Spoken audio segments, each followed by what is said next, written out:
Əgər motivasiya gözləyirsənsə, o motivasiya gəlsin, mən işə başlayacağam, əmin ol ki, o motivasiya heç vaxt gəlməyəcək. Bir çox hallarda şagirdlər deyirlər ki, müəllim, oxumağa həvəsim yoxdur, motivasiyam yoxdur. Başa düşürəm. Sadəcə burada bir şeyi anlayın ki, motivasiya bir hissdir, emosiyadır. O gəlir və gedir.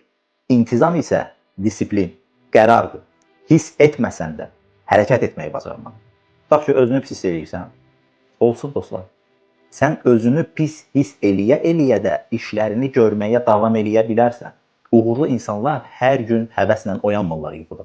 Onlar sadəcə oyanırlar, özlərini yaxşı da hiss eləsələr, pis də hiss eləsələr, öz işlərini görməyə davam eləyirlər. Ağrıyırsan, işini görə-görə ağrı. Biraz çətin olacaq, amma uğur zaten məşəqqətli bir prosesdir. Riyaziyyatda da, həyatda da, hər yerdə sistemin olmasa, buna intizamlı şəkildə, disiplinlə riayət eləməsən, motivasiyanın heç bir dəyəri yoxdur.